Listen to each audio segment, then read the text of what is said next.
live and she's waiting to click it. Hey, everybody, we're tuning in. Yeah, baby. Anthony Melchiori in the house. I'm Glenn Hausman. Thanks for tuning in to No Vacancy Live. Maybe we'll have opening credits again one day. I don't know. How are you, man?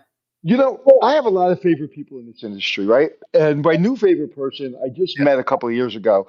And I'm so glad we're talking to her today because she's got an enthusiasm and she's such an intellect and so she's one of the best personalities in the business. And she's my new favorite person in the business. So all my other favorite people, you're gone. Oh, wow. Now that's quite an introduction. No pressure at all for Anna Blue, president. I really have to bring it today. Okay. Thanks, Anthony. Fortunately, Anthony reminds me how much I suck constantly. So the bar is real low. So it's fine. Yeah. The good news is, Glenn, I don't have to remind you. That's true. The general populace certainly. I hope you're off to a great start with the new year. Notice I didn't say Happy New Year because after the 10th, no more. Is that the cutoff? I always wonder when I'm supposed to stop saying Happy New Year. Listen, I haven't been officially impaneled to make that decision, but for me personally, I think it's the 10th. The 10th. You know? Okay. No, I'm going to say Glenn Hausman says, and that's it. Yeah. So. Yeah, and you listen. Somebody said you don't wear white, right, after a certain date. Now yeah. Glenn says no Happy New Year. It always sounds like Larry David, right? That sounds like a Larry David skit, right? I'm sure he's done that on Curb Your Enthusiasm. I wouldn't doubt it. But I think just saying I hope the year's off to a great start. After that, kind of hits both of them and sets the tone and tenor for where we're headed. So, Anna, I hope the year's off to a great start for you, and I know that you've got a lot going on. From, some stuff that might be fun to some stuff that is a little bit more challenging for us to deal with with real issues and stuff. So where do you want to start? I don't know if we should make a hard right turn in one direction, for example. So what do you want to talk about first over here? Well, let's go in the order that you just mentioned it. We've got some fun things. We're the foundation, so we get to do the fun things for the industry. Honestly, it's one of my favorite things about this job. I always tell Chirag Shah, who leads our federal affairs, he likes to have me on stage after him because he sort of depresses everybody with all the advocacy stuff and all the things that city councils and local and federal and state government are doing. And then I come on and I'm like, but there's good news. We're still a great industry. So that's really talking about that. Are you seeing are you hearing people say that, after COVID, we lost a lot and not everyone came back. We know that people changed jobs. Yeah. But are you seeing that some people coming back that tried all of the entrepreneurial stuff and then they realize the entre is part, but the preneuring is really difficult. And they're coming back and saying, I love this industry and I want to come back at it. Are you seeing, and the people that are coming on, are they making more of a commitment to it? Are you seeing any shift at all? We are actually, we're hearing when I first started just 2 years ago this month, it was recruitment. We need bodies. We need people in hotels.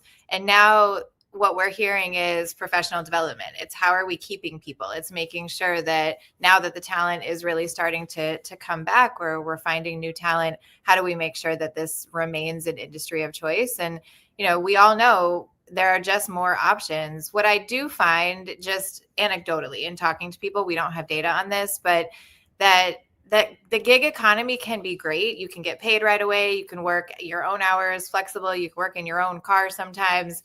But it's hard. And there are so many fees, and what you think you're making is not actually the reality. And there is something to be said about a steady paycheck. And I think with all of the uncertainty with the economy, there is that recognition of what are the trade-offs with gig economy versus something that is tried and true and stable and full-time. And so we are seeing that. And now it's really on industry, on all of us to make sure that we are holding on to the good talent.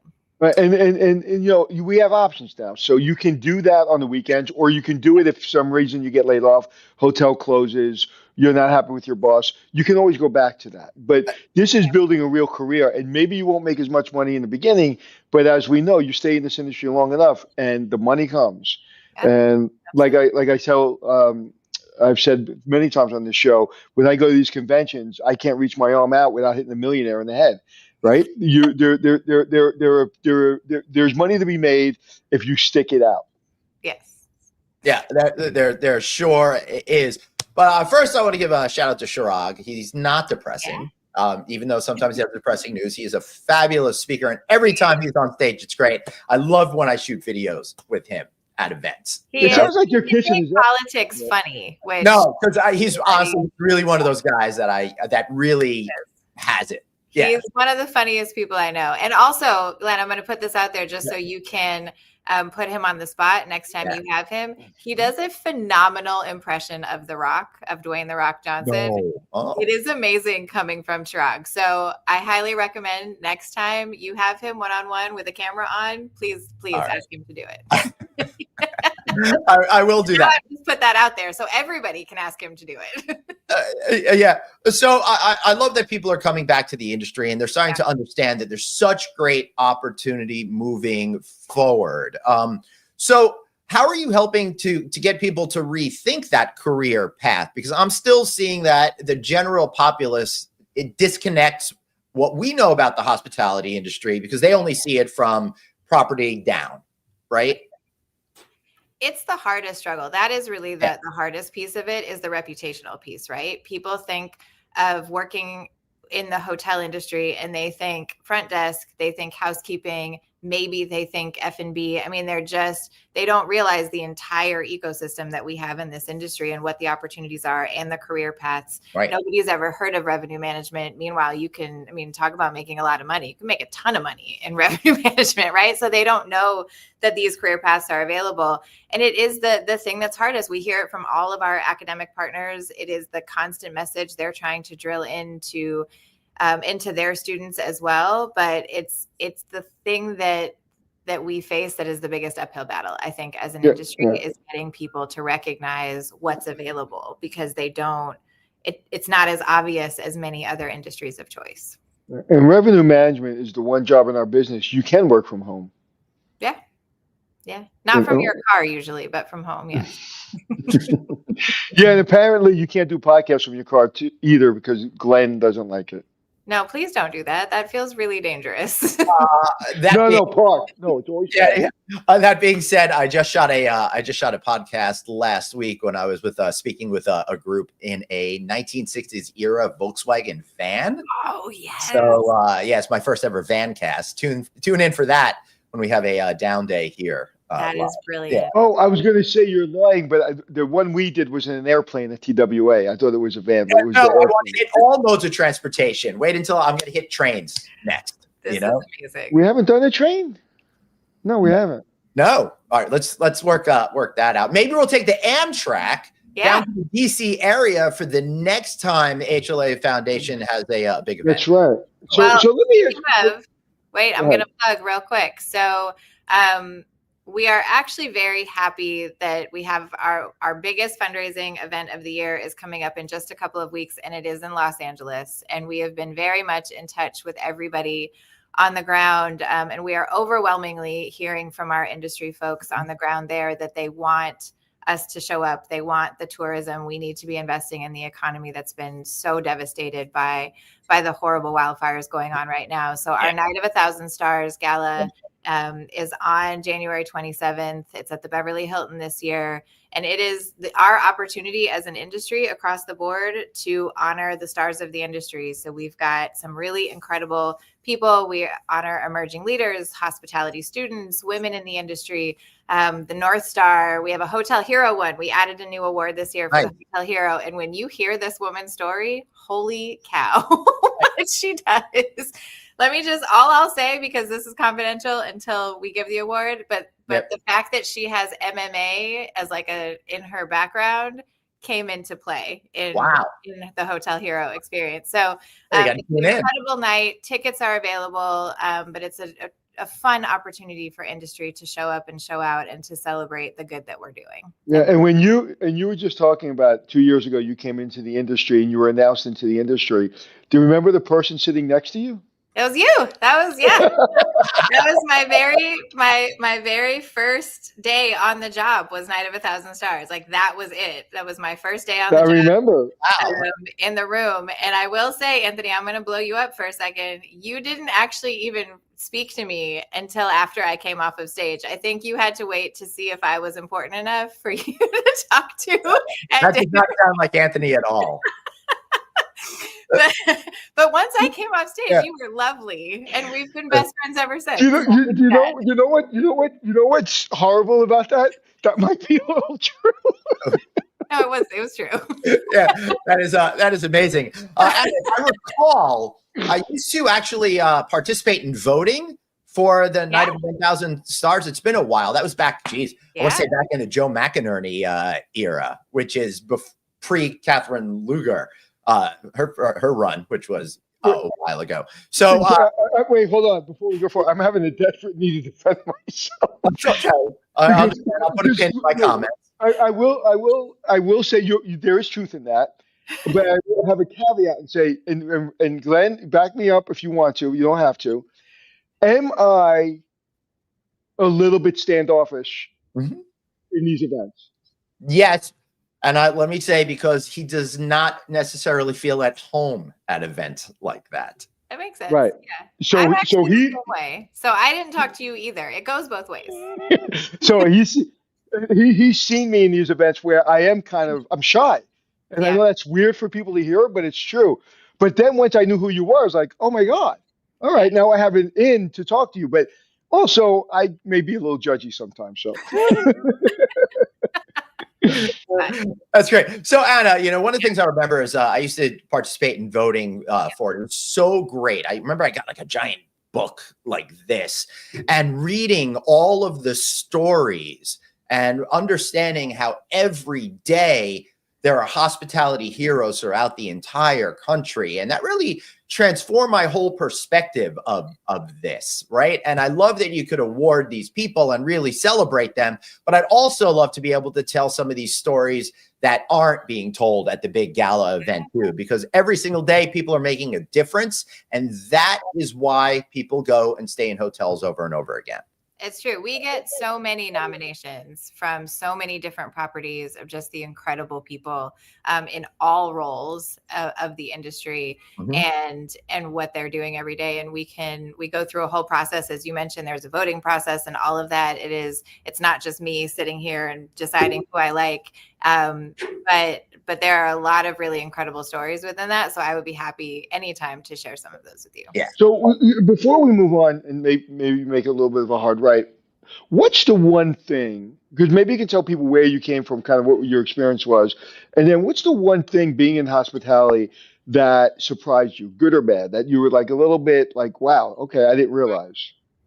Oof. So I'm gonna do good and bad real quick. I will say we'll do the rose and thorn. So the thorn, I have in part of my background is gender equity and social impact, and I think with leaning into forward and growing forward as much as we have, I've been in so many rooms with so many people talking about sort of corporate America and gender equity. And it was a little bit of an echo chamber. And now coming into the industry and seeing the gaps firsthand, seeing the work that has progressed and that we're doing positively as an industry. And there is a lot of energy and excitement around it, but we still have a long way to go in terms of women in decision-making and leadership positions and just in general representation on stages. I mean, all of that. And so to see it in real life was very different than the rooms that I had been in previously, but it's been a really great learning experience for me. On the rose side, the way in which people in hospitality live out the true meaning of hospitality inspires me every single day. Like, it's not just we say we're in hospitality and it's a bunch of curmudgeon-y old people. I mean, it really is people who are stark competitors are still incredible friends, and you can pick up the phone and you can find support and camaraderie and all of those things, even from your competitors. And right before this, I was in tech, and let me tell you how that is not how tech is set up. They are competitors and they're suing each other, and that just is what it is. there's no reaching across. And here it is the true spirit of hospitality, and it's embodied everywhere. And that was really incredible to learn and to be a part of all the time. It's one of the things that keeps me here. Yeah, and a lot of the leaders of the brands, they're friends. I mean, I see them at backstage, at these events, and they're literally friends. They hang out together. They really help each other. And it's interesting when we came on in the green room and I saw your office, and you have the big suite, the corner office, beautiful, that everybody aspires to. 25 years ago, that would have stood out to me. It's like, oh my God, that's great. Women are making an impact. Yeah. But to me, like that wasn't the first thing I thought of. I was just like, wow, she has a really cool office. Yep. Because it is becoming, it should be normalized, right? I have 3 daughters. It should be where the first thing I didn't think of is, oh, there's a female in the corner office. Right. No, it's just one of my favorite executives that happens to have a really cool office. Yeah. Well, and years ago, it would have been, oh, I wonder whose office she's sitting in. It wouldn't have even occurred to you that it was my office, right? So yeah, right. Progress is absolutely progress, and there is a commitment, I think, to continuing that. Yeah. So we've definitely come a long way. So if you can get out of my office, I'd appreciate it. Yeah. Also, I do want to just follow up the point about how you think, everyone shares info in the hospitality business. And yeah. It would be remiss if I didn't say when Anthony and I were doing these shows during COVID days, the darkest days our industry had, we would have people on from multiple different hotel companies brainstorming and figuring stuff out right there together. Yeah. And that was just such a super special time. And the fact that they all have worked for each other, have all come up with each other, are all just friendly with each other, just makes this business something super special. Yeah. And not to keep going on in this, but I think in 2025, it's going to be a great year, but it's going to be, I talked about this a little bit yesterday, that we're not going to see the growth that we've seen. And we had some challenges, like, maybe the GOP is going to look good, but the NOI is not looking good. So we have to be kinder to our team. We have to be kinder to our general manager. We have to be kinder to our housekeepers, because an asset manager sitting in a corner office, they have to understand that this is a really difficult job in the best times. When it's challenging to get that GOP to the bottom line, there's a lot of obstacles. It's almost like an obstacle course that they're doing that you don't even see. There's savings you don't even notice. There's shifts that they're covering. That I just saw a general manager doing 3 jobs at the front desk covering a shift. Oh. Okay. So literally with 2 computers out. So we have to be kinder. So the NOI is not maybe coming down exactly where you want it, but they're doing a really good job to get as close, or if not on target, as possible. But there's a lot of brain damage that goes into that. I think going into 2025, that should just be all of humanity's motto. We have to be kinder at work, everywhere, like we just do. Speaking of being kinder at work, of course, January, it's National Human Trafficking Prevention Month. And I've noticed that it seems, at least from the outside, you're going to give me the data, you're going to give me the statistics, but I think over the last 10 years, when we decided to pay attention to this issue, we've made great strides. Oh, obviously, we've got to keep vigilant and we have to keep going forward. But I'd love to hear a little bit of a positivity about the direction we're moving in terms of preventing this horror. Yeah, I mean, I have a lot of positivity to share on this front, because we truly are, as an industry collectively, the only industry that is out in front, that is acknowledging, raising awareness, being transparent, and working together to do something to combat human trafficking in hotels and to support survivors. We don't see that with any other industry, not in travel and tourism, but even beyond that. Individual companies might be absolutely doing their own things, but this is a massive global economy and business that impacts many industries, from finance, banking, travel and tourism, certainly our industry, but there are so many pieces to this puzzle. And to be part of the only industry that is actually out front of it, saying we are going to tackle this head on in a united way is incredible. And it's being recognized. I have to say, recently, just a couple of months ago, the Miami Herald put out an article. It was a pretty scathing article criticizing the cruise industry. Right. And they reached out to the National Center for Missing and Exploited Children for a quote.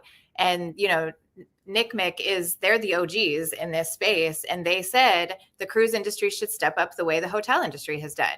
Wow. And they called out AHLA and the AHLA Foundation for the work that we're doing with No Room for Trafficking and how it is an industry-wide effort. So, regardless of the ways that the problem itself is growing and shifting and changing, we really have stepped up for our part of it, for what happens in hotels, to do something about it. And it's incredible. Yeah, and you've seen it, and Glenn, you said it. It wasn't until about 10 years ago that you saw the shift, and you really saw it. Like, listen. I've been doing this 40 years, and there's a lot of this in our industry sometimes. But and for those people just listening, that means there's a lot of talking. Um, the But this issue, 100% is not. I see it everywhere. And, we did Hotel Impossible for almost 10 years. And we went to those hotels. And it's not just the real low-level hotels. There's really nice hotels, too. But in the low-level hotels, I saw it firsthand where people were ignoring it. And we have to bring it. I would never bring it up on camera. But off camera, I would walk out and say, we're not doing this hotel if they don't pay attention to this. And I got a commitment from the ownership. So it's you really saw it shift in the last 10 years in a dramatic way. And it's something talked about in stand-ups. It's something posted in the lunchrooms. It's something, if you see something, say something. Whereas a housekeeper may have afraid to say anything because the owner may get upset because we're going to lose revenue, right? But this is some of these hotels, depending on where you are, what highway you're on, what state you're in. I mean, they're taking over a wing of a hotel to do what they need to do. And people know it's an open secret. And that's kind of going away little by little. Yeah. Yeah, I agree. I mean, I think that there's a tremendous opportunity. We've done a ton in training. I mean, the No Room for Trafficking training that we provide through our partnership with PACT for free to hotel employees, that's been taken now. I think we just hit the 2 million mark. And so there have been, 2 million completions of that training. And that's on top of what other hotel companies already have. They have their own training. So there are millions of hotel employees who are being trained, and that's truly incredible, so that they know how to identify it, what to do if they see it, because you might see it and have no idea who you're supposed to tell or what number you call or, what to do about it. And so we have students that I've spoken to, through our affiliated schools, hospitality students, who as soon as they learn about this, they're not even working in hotels yet, and they take the training. I mean, it is just something that is really incredible for this industry to do and to provide for free. And then a couple of years ago, we launched the No Room for Trafficking Survivor Fund, which is our give back. We're pooling industry financial resources to be able to support organizations that support survivors. And we have now supported, I think, 8 different organizations with grants. We gave $1.6 million away in just 13 months, supporting grants that do emergency services, job placement training, kind of the whole thing, so that we can help survivors get on a new path and not be re-victimized back into trafficking. And so it's just been incredible to see the industry-wide effort on multiple fronts. Like it's awesome. And over the years, I've heard stories of employees coming forward and saying something. Is there a story that stands out with you? Yeah, specifically? I have a couple. So when I first started, kind of one of the first times I spoke at one of AHLA's formerly known as on the road events in one of the states, I talked about trafficking on stage, and a general manager came up to me afterwards and he said, it's really incredible what we have done. He said, before I took the training there, I always had this gut feeling of, is that what I'm seeing? And he said, when I completed the training, I could immediately conjure up about 6 different times that what I had seen was trafficking, that I didn't know like fully to identify in that moment. And he said it took the gut feelings that I've had, as a general manager, and it gave me the power to do something with that.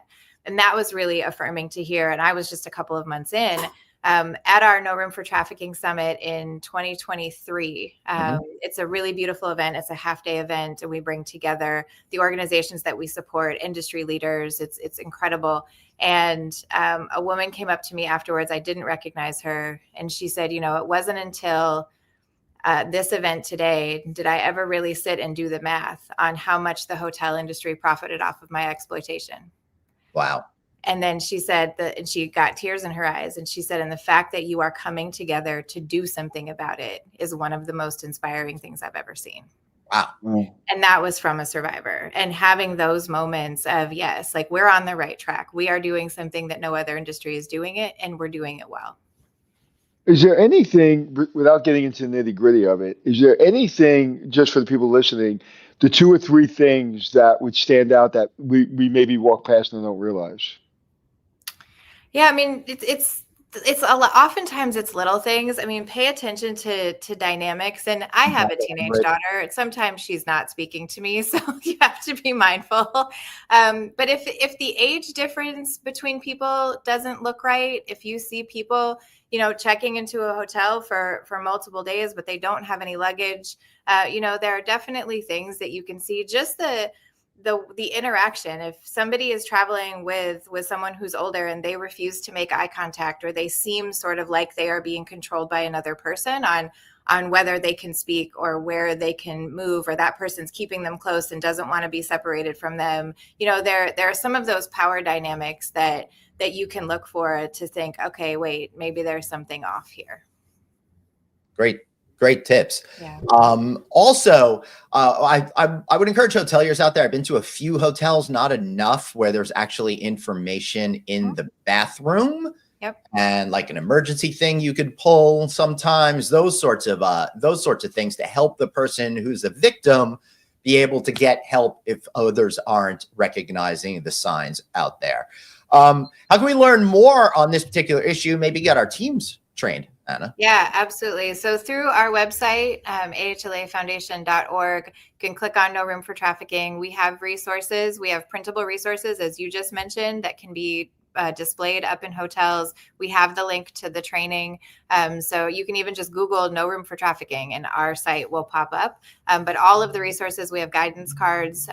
We have all of that. And we actually have an advisory council that is made up of industry CEOs and C-suite and high-level folks that have come together to put these projects. So the guidance cards are actually new, and it's just their way of continuing to have a pulse and stay engaged on the issue. That's fantastic. So I want to end up on an up note. And Wayne Schneider says, hey, thanks to you 3 for being positive attention you give to the hotel industry. But it's also National Bagel Day. So Anna, what is your favorite type of bagel? Leave it to Wayne to say that. I know Wayne for many, many years. Leave it to Wayne to say that. Go ahead. We love Wayne. My favorite bagel, I'm a pretty classic cinnamon raisin bagel. And it's funny, I don't actually enjoy raisins by themselves, but in a cinnamon raisin bagel, yes, please. That is my favorite. Although I have to say, Panera Bread has the French toast bagel. And that is amazing. But yeah, I'm pretty strong cinnamon raisin. I would like to throw out there that my son Jake had a rainbow bagel. The reason why I bring it up is because it said it had a cinnamon flavor, and it was now competing against the cinnamon raisin bagel for his favorite. So I'm putting that out there. Yeah. Well, I know I liked you because it's my favorite bagel as well, and I'll go a little deeper. Very toasted, very dark, with about 600 pounds of butter. Oh, you're a butter versus cream cheese. That's a thing. For now, if I'm having a pumpernickel, which is also my other go-to, which I don't need it toasted, but I would like it toasted, and then I need 200 pounds of cream cheese. Okay, so it depends on the bagel type. I feel that. What about you, Glenn? What's your favorite? Well, I like different things on different circumstances. Go-to would just be if I don't have to talk to anyone for the day, a garlic bagel, scanning cream cheese. I hide in my car, come back here, punch it out. If I'm getting a little bit fancier, I might get sesame bagel, keeping that scallion cream cheese, but throwing in some lox on that. But if I'm super wealthy one day, then I'm all about the white fish. Usually I only get that when I'm sitting shiva for somebody. So I don't want anyone to die, but I do like the white fish. Yeah. That's amazing. Yeah, what do they say about Zabar's? They have more whitefish going up to the Hamptons on a Friday than in the water, right? So Wayne is sitting wherever Wayne's sitting right now is so proud of himself that he had the power of starting a conversation about bagels. I love it. He's just glowing right now. It only takes one comment. All right, I think I'm gonna run out to Hot Bagels 24/7. Get myself some Hey, lunch. since we're on the bagel topic, the new bagel store in New York that's getting all the glow. That what is it called? Like you just rip I it, dip know. it. What Yeah, is that my called? buddy said that it's not worth waiting on the line 2 hours for. Okay, so I happened to be in the city one morning early, and I was going down in the line. You can see people starting to stack up on the line, and I was like, "Oh my God, that's the place everybody's talking about." So I jump out of my car, which is right in front and wasn't legally parked, but I was right there, and there was only a few people in front of me. I go in, and they have all these bagels, and you can buy like 4 bagels for $600,000, and then they just give you a cup of cream cheese. They don't split them. They don't cut them. There's no place to sit. And then you just rip it and dip it. And I was like, okay, I'll play along. I'm a New Yorker. I love these trends. Sometimes they work. Sometimes they suck. And I will tell you, it's between sucking and it works. It's a really good bagel that you can get in 50% of the stores in New York. So it's a good New York City bagel, but it's nothing that I haven't had before. Yeah, but Zabars didn't think of rip it and dip it. That's that's where we're at. All right, Anna, thanks so much for being here. I appreciate it. Just a favor, hang out for a second backstage. All right. And hey, if you all want to rip it and dip it, the best way to do that is to get our podcast wherever you get your shows and share it with your friends. You remember how you used to rip stuff and then, share it around. So do that. Also follow us on video wherever you get the shows as well. Thanks so much for watching. Really appreciate it. We're back here tomorrow with another, this one I think will be an inspiring show. So until then, remember, you've got one life. So blaze on and be kind to yourself. See you tomorrow.